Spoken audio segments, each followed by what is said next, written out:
So, Rob, here we go. Do you think the UFL will have a successfully uninterrupted season where a champion will be crowned at its conclusion? Yeah, I definitely think that's going to happen. I mean, barring, some unforeseen tragedy like, coronavirus a few years ago or something like that, World War III breaking out, God forbid. you know, Fingers crossed. I feel like the UFL has as high a chance of success as any spring league football has had, in the past 20 years, because you're taking two really successful spring league, football organizations and merging them into one. Uh, Both of them, stood on their own 2 feet in their own right, especially the USFL, I think a little bit more than the XFL because the USFL made money, whereas the XFL lost money last year. But regardless, these are, brands that have excitement around them, teams that people were paying attention to. I think both leagues were averaging close to 1 million viewers per game they were streaming. So you take all that hype and all that excitement for both leagues and you combine it into one. You have some really great business minds. Daryl Johnston, the Moose, Cowboys legend, fullback, president of the USFL, and then obviously you have The Rock and Danny Garcia and their whole business team, whatever that firm is that owns most of the shares in the XFL, all working together now to create like a really good product. I'm just so excited. I absolutely think this league is not only going to last a full year, but it's going to last many years beyond this. Again, barring an apocalypse or something like that. Yeah, no, I absolutely agree. I think, you definitely hit the nail on the head. I think that this is only going to continue in an upward trend. I know that there was some worry about when the two leagues, the XFL and the USFL, joined together.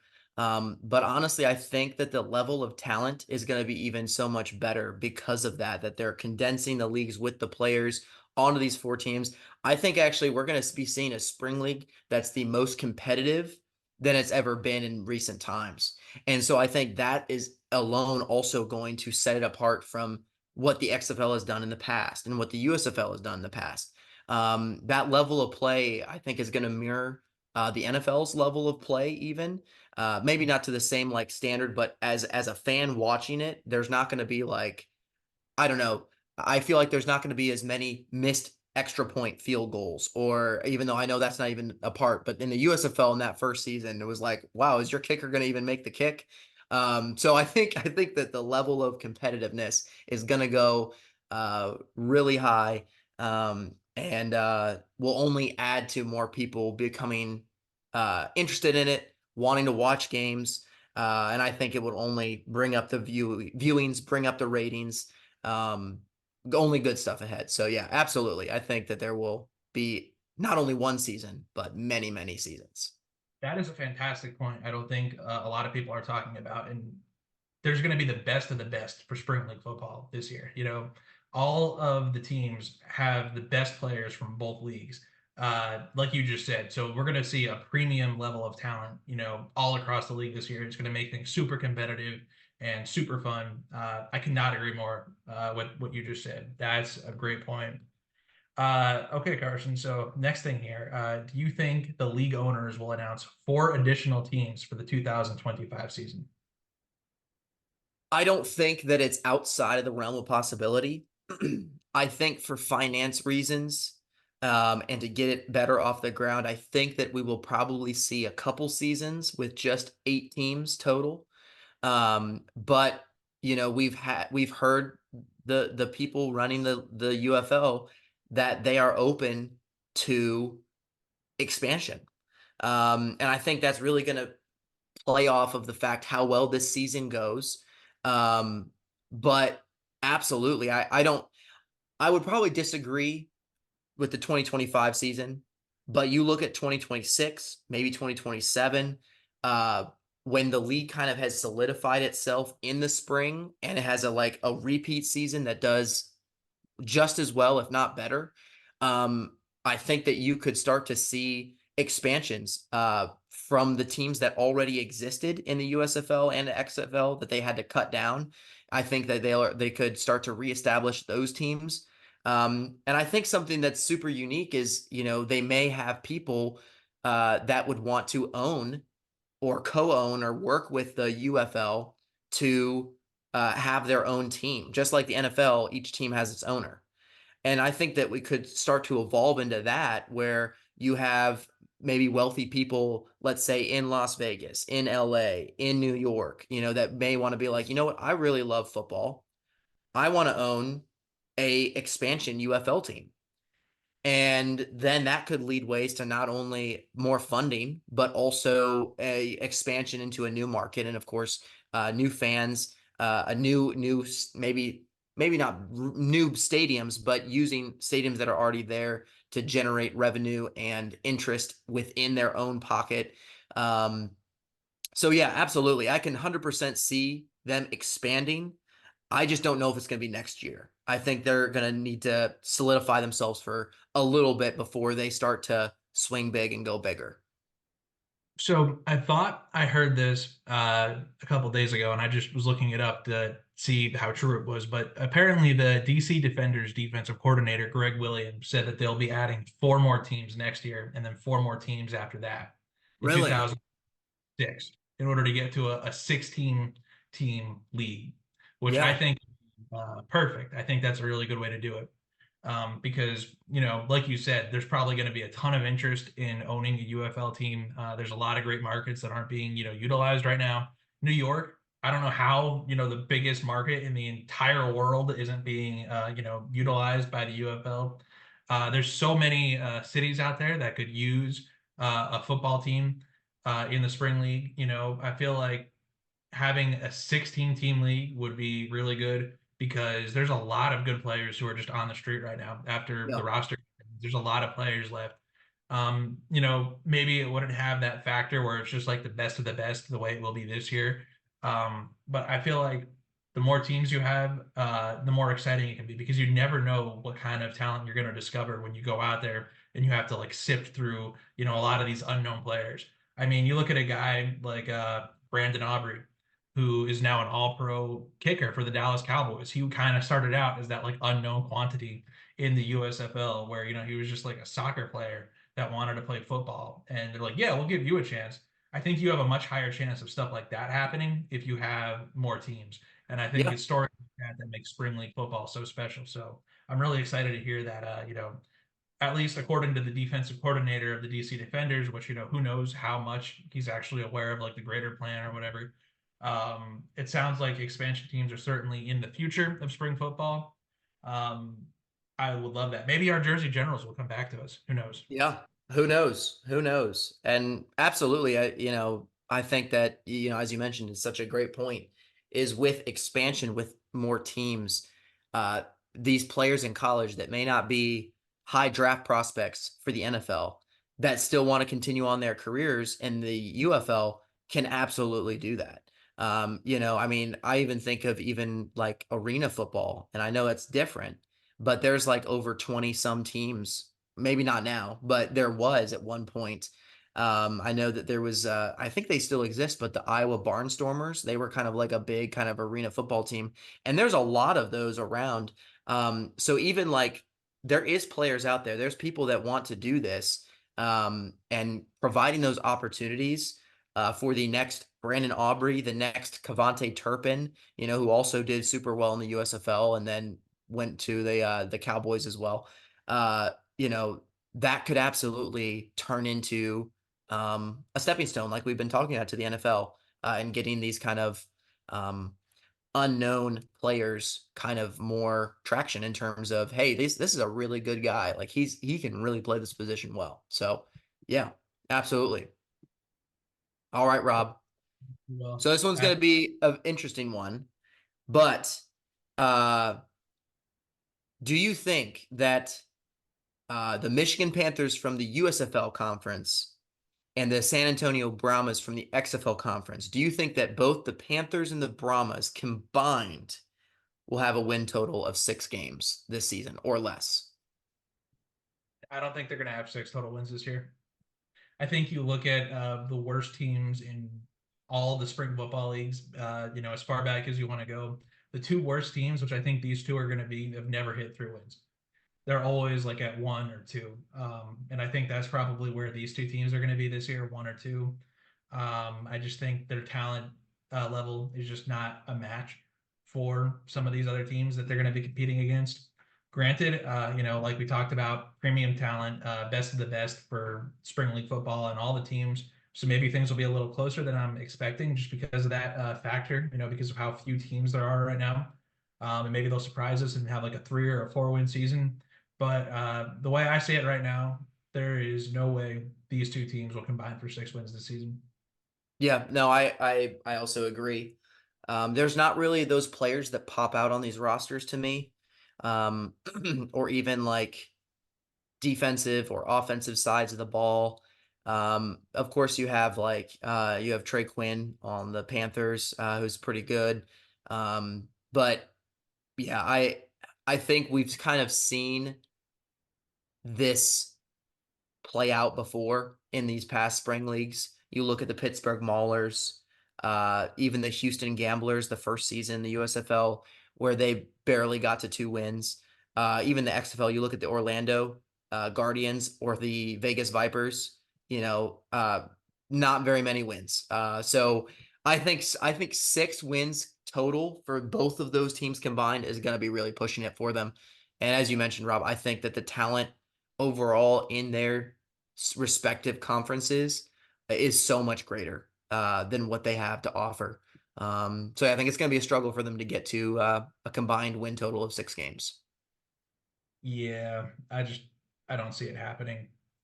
Uh, oh, here we go, Carson. Here's one for both of us Generals fans. It's kind of painful to hear. Do you think the Birmingham Stallions will win the USFL conference, but not the UFL championship? Oh, I think that's certainly a toss up. Um, I think I'm definitely going to go with yes. I think this is absolutely possible. Um, I think the Stallions are a great team, and I think they're definitely going to be battling it out with the Showboats when it comes to the USFL conference. As much as I would like to put my Roughnecks in there, I still have like that quarterback, one of the most important roles on the field. It's still a big question mark for me. So until I see that actually play out, just on paper the Showboats and the Stallions have, I think, the best rosters in the USFL all around. And so, absolutely, I could 100% see Jamar Smith, playing up against Case Cookus like we saw them play in the first ever USFL championship game. Um, and we all saw how that ended up. Um, so absolutely, I think that they can win the USFL conference talking about the UFL championship and going up against the likes of the potential defenders or the Battlehawks or even the Renegades, that the week 1 matchup of both champions, that's going to be happening in can't believe a couple days. Yeah, I think that this is pretty accurate. I think they have what it takes to win their conference, but I think the championship is going to be a lot tougher for them. Yeah, I completely agree. I don't think it's even going to be particularly close inside their conference. I think they are far and away the best team in the USFL conference. No offense, Carson. No offense to your Roughnecks. But I take they just have a stacked roster, top to they bottom. do. I know they have some controversy at quarterback. It's going to be Matt Corral or Jamar Smith but this is the roster that won championships with 2 years in a row now. They kept pretty much all the main pieces there. They added, some other pieces. Taco Charlton, we'll talk about that a little later. Um, I just think they're going to clearly and easily win the USFL conference. The XFL conference on the other side, I think, is going to be much more competitive, not just inside the conference for who's going to win it, but against the Birmingham Stallions and the top of the USFL.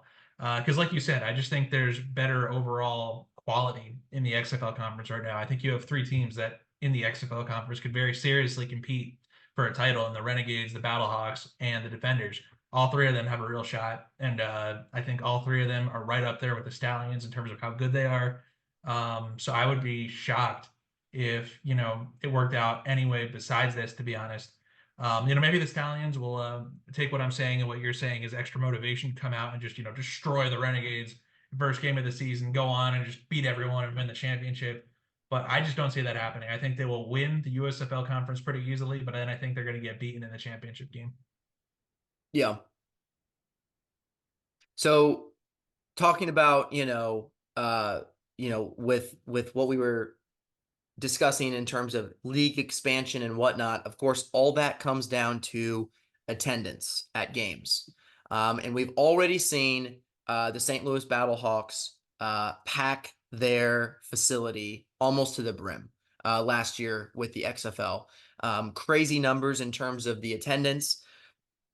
Rob, do you think that this year, this upcoming season, the St. Louis Battlehawks will break every attendance record in any alternate football league?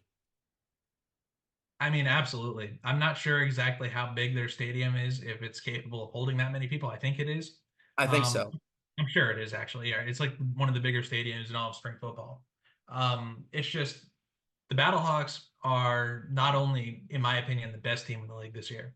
They're also clearly the team that is most loved by like their hometown, because St. Louis really took it hard when the Rams moved back to Los Angeles.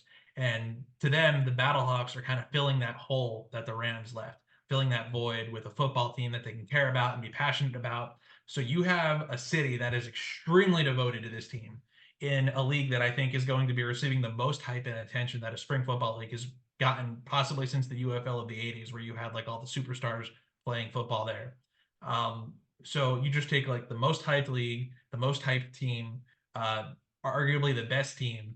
I just don't see a universe where they're not selling out, their stadium at a capacity that's higher than any spring league football team has ever seen. I fully expect them to break that record this year. I'd be very surprised if they didn't. Yeah, no, and I agree. I think this is absolutely what could happen. As you mentioned, the whole Rams situation in St. Louis.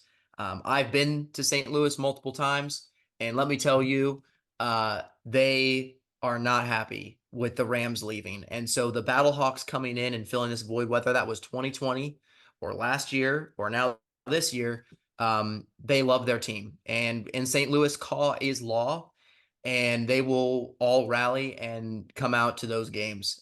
So you can bet your money on that. And there is no doubt in my mind why the UFL is going to have their championship game in St. Louis. It is going to be an absolutely great event. Whoever makes it, whether St. Louis makes it, I mean, I can only imagine if St. Louis makes it, St. Louis might burn down. It's going to be crazy. But yes, absolutely. Championship games in St. Louis, the Battlehawk fan base is shows up as they did last year. I think they will absolutely break every attendance record. On the flip side of that token, going to the USFL conference now, do you think that the Birmingham Stallions will lead the USFL conference in attendance? I think so. I think they will. I think them being solidified for 2 years in Birmingham, especially when the first kind of season of the USFL was all in Birmingham, all the games were played there. The city loved the league there. You definitely saw the difference when the Stallions were playing with visitation in the stands versus when they weren't. And I think that has only grown, and not only because they've won two championships, but also because Birmingham doesn't have a football team, kind of like St. Louis. They and it's Alabama, who sports one of the best college football programs. As much as it hurts me to say that, it is just true. Uh, having a kind of a professional team in Alabama is something that they haven't really had before. Obviously, other than in the 1980s when the USFL was active, but in recent times, they love that team there. And Stallions fans, I think, in the USFL were some of the most devoted people, driving up even to Canton to see the championship game this past season. So crazy stuff. I think over time, Houston, Memphis, and Michigan will have its crowds. But I think for the time being, the Stallions are just so solidified in the league as kind of favorites, as champions, as winners, that there's a lot more following based around that. And due to that, I think that their attendance will be probably higher this season than the likes of Houston, Memphis, or Michigan. Yeah, no, absolutely. For all the reasons you just said, Birmingham is going to kill it in attendance this year. They are the only football team in a professional league in that area where you have tons of football lovers because, obviously Alabama Roll Tide football is just a huge thing down there. They've been 2-year champions in a row, so there's lots of hype around them. So not only do they have lots of fans in their own part of the country, but they also have lots of bandwagon fans in general. I mean, you and I personally both know people from like the northern part of the United States who are just absolutely devoted Birmingham Stallions fans. So I think they built up quite a fan base, not only with just being in Alabama, but all that winning they've been doing. As painful as that is to say over the past 2 years. So just because of all those reasons, I think they're absolutely going to kill it in attendance this year. Yeah. And we did mention about the Birmingham Stallions winning the USFL conference. We think that's definitely plausible and possible. Let's go flip over to the XFL conference. Rob, do you think the St. Louis Battlehawks are the best team, as you mentioned? Do you think they're going to be winning the XFL conference this year? Yeah, no, I think so. I mean, they won. I think they had like the highest seed in the XFL last year, and there was it like the North or whatever, Yeah, um, I think so. or Yeah, the North or North. whichever conference they were in last year in the XFL. I'm pretty sure they were the number one seed in it, Yeah. and I think they're absolutely going to kill it in the regular season again. I think they're going to win the most games in the regular season. Does that mean they'll necessarily win the championship? Who knows? They didn't win it last year. The Renegades managed to beat them in the playoffs. Or I don't know if they actually beat them directly, but the Renegades went on to win it all after, Yeah. having really bad record in the regular season. And the Battlehawks did not. So the playoffs are kind of like a different animal, but at least in terms of the regular season, I absolutely expect the Battlehawks to go out there and, win the day, win lots of games and win the division for sure. Yeah. I actually think I'm pretty sure actually I think DC had the top seed in the North and they played St. Louis in Or that yeah. conference Yeah. game. So, Yeah. yeah. Who did the Okay. Renegades who did they play? They upset the um Right. Was it the Roughnecks? it was the Roughnecks. That's right. It was. I can't believe that I blanked on that. Yeah, it was. They beat the that was it. And then it was the Renegades You're right. uh, versus DC. But still, yes, I agree. I think St. Louis is probably the front runner to win the XFL conference. Tragic news with Abram Smith going down, season-ending injury. I believe it was an ACL tear. That's really tragic for them. I know that they've signed people to replace him, and that Reggie Barlow, their coach, is very high on some of these newer guys that they brought in. So that being the case, I think DC probably won't be skipping a beat when it comes to their level of play, but still losing Abram Smith is going to be big for them. We'll see how big it is when the season comes around. But absolutely, I could see the St. Louis Battlehawks winning the XFL conference. Yeah, no, I think it's pretty much a guarantee at this point. Well, maybe not a guarantee, but like that, if that was something I was going to bet on, Battlehawks would definitely be my number one choice. Yeah, How about this one, Carson? Do you think Case Cookus will win the league's MVP award this year? I think it's definitely possible. I think it's definitely possible. I wouldn't put money on it. I'll say that. I wouldn't put money on it, but I do think that Case Cookus is going to have a really good year. Um, Last year that he played with the Stars, obviously that team was plagued with injury, and I think he even suffered an injury too last season. I'm not 100% on that, but last year wasn't as good for him in regards to what he was able to do. Kind of that is based around the team that was around him too. It just wasn't that great of a team that it was 2 years ago when he led the Stars to the championship game in a close battle with the Stallions, even though they lost. I think Case Cook is going to walk onto the field for the Showboats and he's going to absolutely ball out because he has weapons around him, whether that's Darius Victor from the New Jersey Generals at running back. I'm sure some of those wide receivers will start to work out, even though, when we did do that, our review of them, we kind of were not too high on them. So I think Case Cookus has a team that's kind of better around him. So I think he will only thrive. Um, I think he's going to be the face of the league in regards to the quarterbacks. I think, not the face, but one of the faces of the league. I think you're going to have AJ McCarron, Case Cookus, Jamar Smith, Jordan Tamu, Luis Perez. Like those are the guys that I see. Like if there's any like banner of quarterbacks that are kind of like the faces of spring football in terms of the quarterback position, those are the five guys I think of.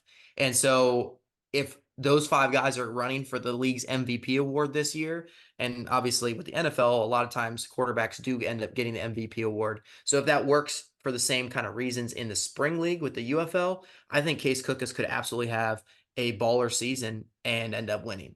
We'll obviously have to see how the Showboats do. And obviously, I hope that they don't win week 1 when the Roughnecks play them this upcoming weekend. But we will all be watching to see how he does moving forward. Yeah, no, I don't think he's going to be MVP this season. I don't think he'll even be second, to be honest. I think you're going to see AJ McCarron dominate the MVP voting Yeah.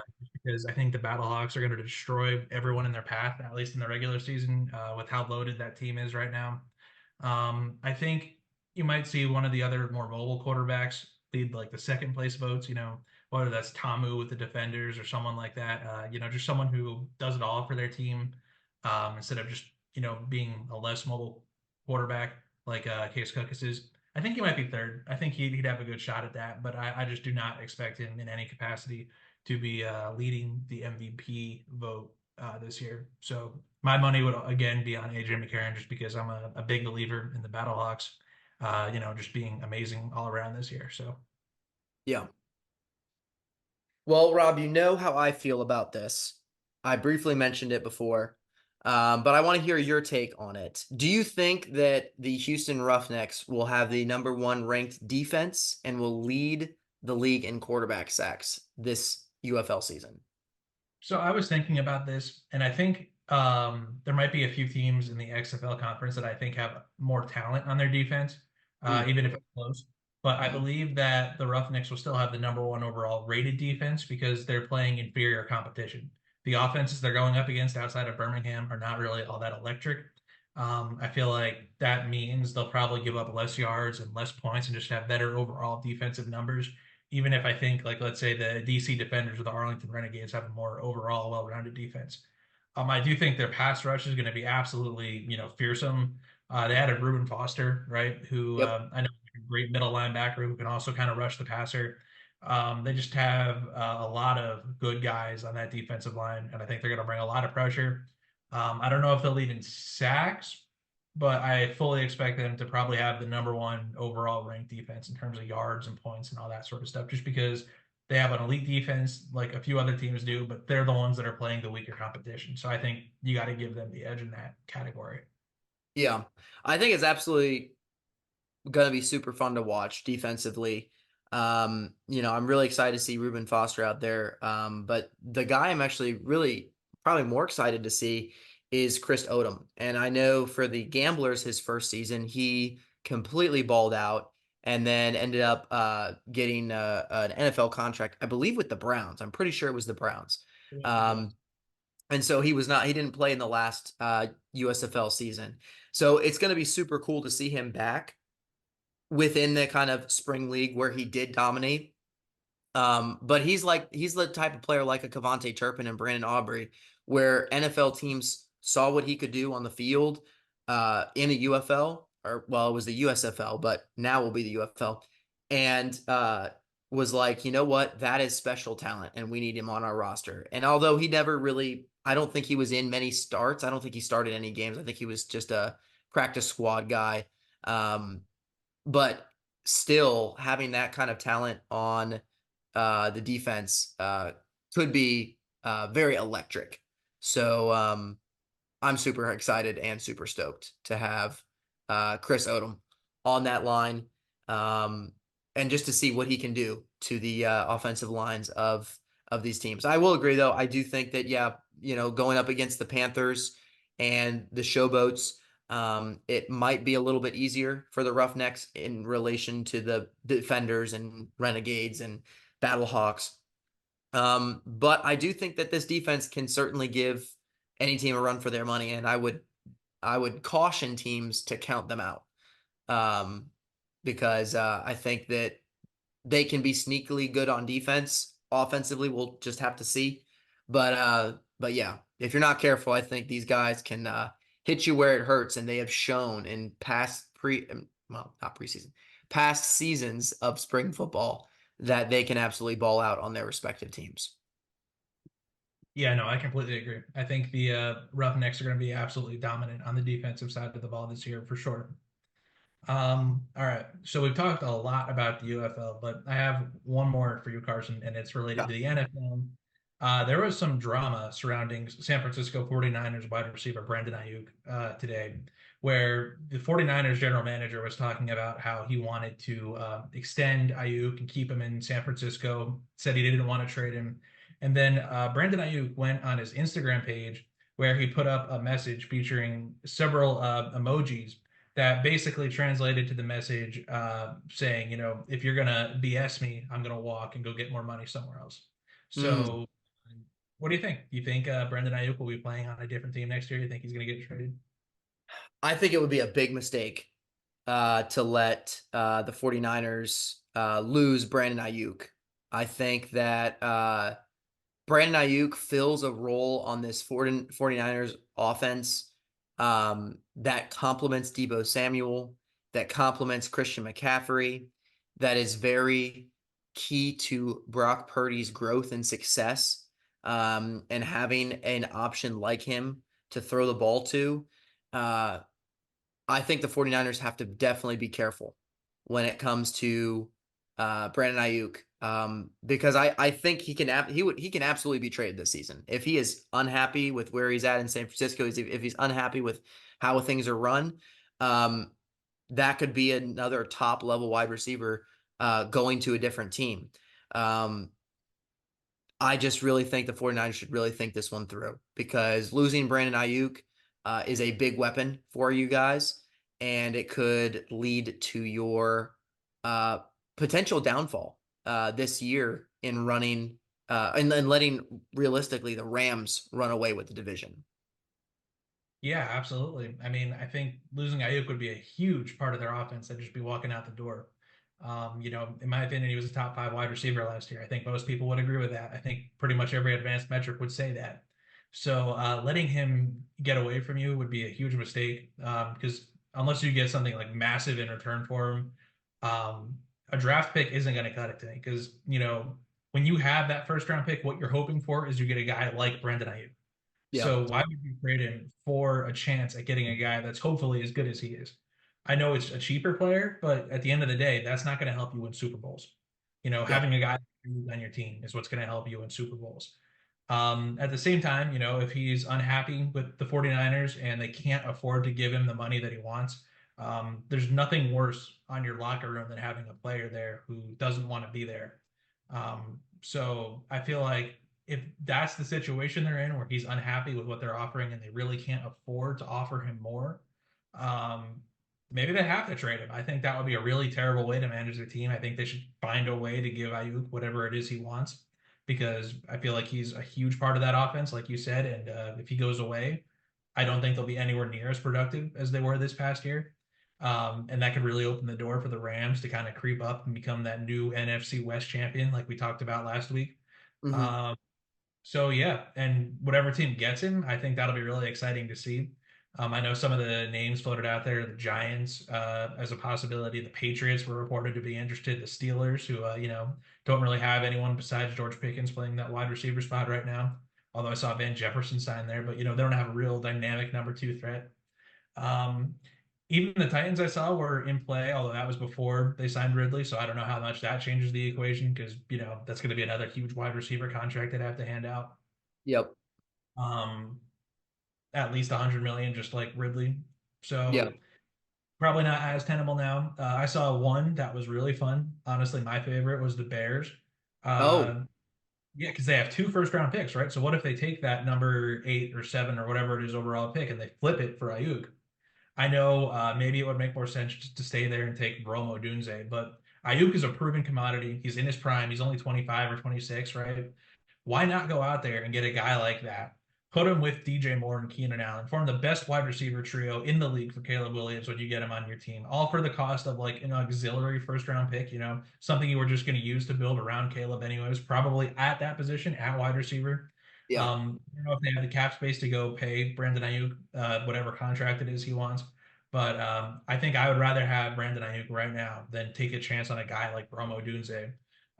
Maybe you wait till after the draft and see if a guy like Malik Neighbors somehow falls to your pick. I doubt that. But who knows what could happen with Ayuk? It'd be really exciting if he moves. It would make me happy watching the Niners get worse. Hopefully he doesn't go to another team I don't like the Packers or the Eagles, because that would just be terrifying. But yeah, we'll see what happens. It'll be a lot of fun to watch, that's for sure. Yeah. I hope the 49ers are smart. That's for sure. Thank you for joining us on the Redzone Rodeo podcast. If you like football and you like having fun, come on down and subscribe and check out our channel for more videos like this one. No ifs, ands, or buts. This is the best place for your football news.